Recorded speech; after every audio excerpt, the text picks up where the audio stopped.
নমস্কার বন্ধুরা, আজ আমি বানাচ্ছি সর্ষে ভিন্ডি। তার জন্য লাগছে ভিন্ডি, আলু, সর্ষে বাটা, টমেটো বাটা।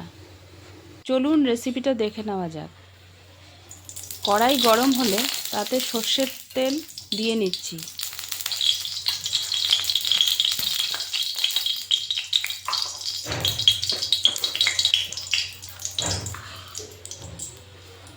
এরপর অল্পটুকু হলুদ দিয়ে নেব।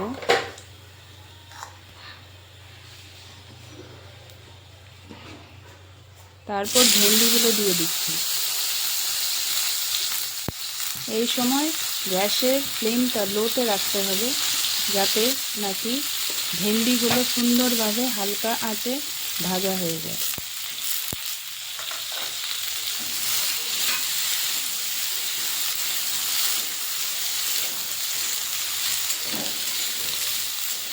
এখন নুন দেওয়া যাবে না, নুন দিলে জল বেরিয়ে যাবে।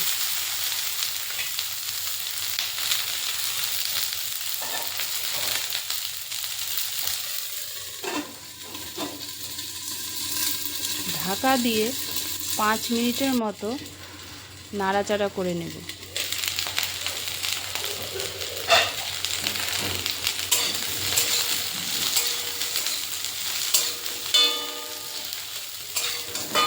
তারপর ভেন্ডিটা নামিয়ে নিচ্ছি।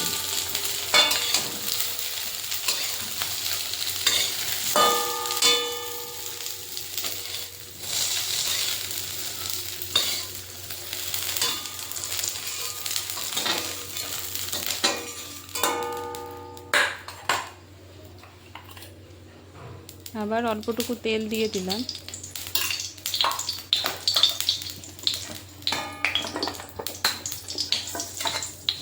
এখন আলুগুলো দিয়ে দিচ্ছি।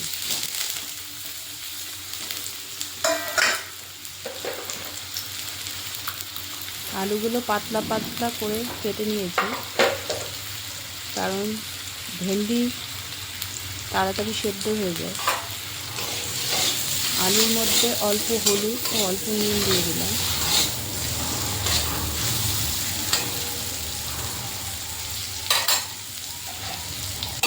এখন ঢাকা দিয়ে ঢেকে দিলাম।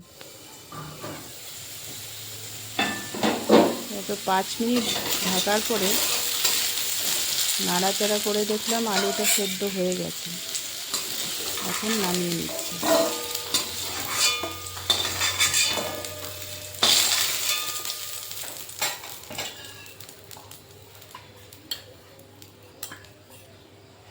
আর একটু প্রয়োজন মতো তেল নিয়ে নিলাম।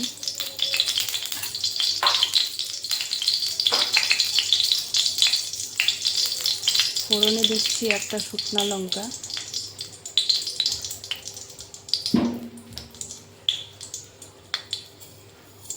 অল্প কালো জিরে,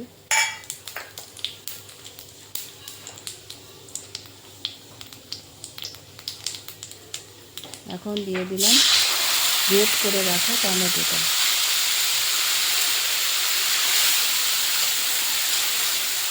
একটু সাঁতলে নিতে হবে, যাতে কাঁচা গন্ধটা চলে যায়।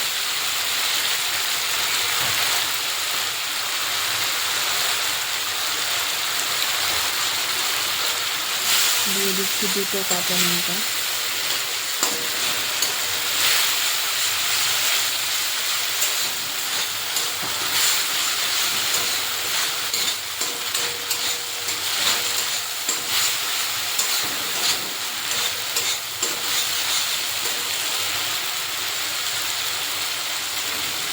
তারপর দিয়ে দিলাম সর্ষে বাটাটা।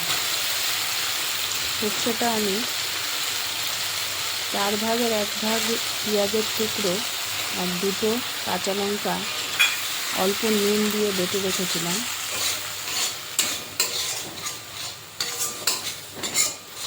হালকা নাড়াচাড়া করে নেব। সর্ষেটাকে বেশি ভাজা যাবে না, কারণ তেতো হয়ে যেতে পারে। অল্প হলুদ দিয়ে দিলাম, অল্প লাল লঙ্কার গুঁড়ো দিয়ে দিলাম, হালকা সাঁতলে নেব।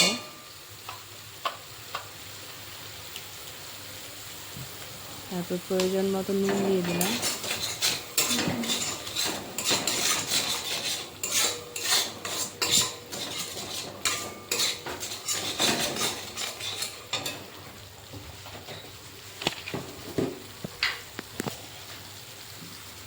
অল্প চিনি দিয়ে দিচ্ছি।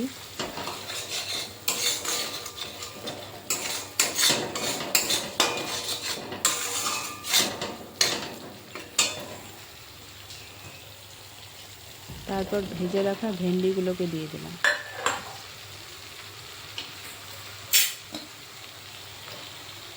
আর আলুগুলোও দিয়ে দিলাম।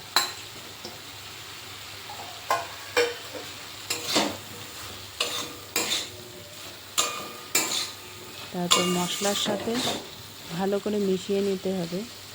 আঁচটা আমরা কমেই রাখবো।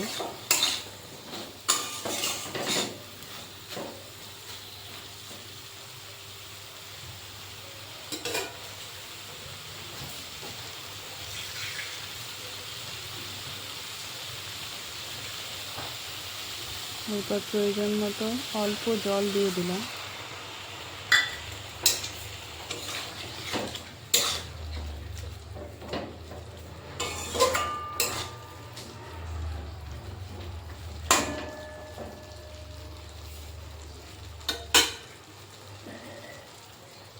এরপর ঢেকে দেব আরও কিছুক্ষণের জন্য। 7-8 মিনিট ঢেকে রাখার পর আবার দেখে নিচ্ছি ভেন্ডিটা সিদ্ধ হয়েছে কিনা। আগেই আমরা ভেজে রেখেছিলাম, তাই বেশিক্ষণ আর লাগেনি। আমার রেসিপি কমপ্লিট হয়ে গেছে, এখন নামিয়ে নিচ্ছি। ভিডিওটা ভালো লাগলে লাইক, কমেন্ট ও শেয়ার করবেন ও চ্যানেলটা সাবস্ক্রাইব করে আমার পাশে থাকবেন। Thank you.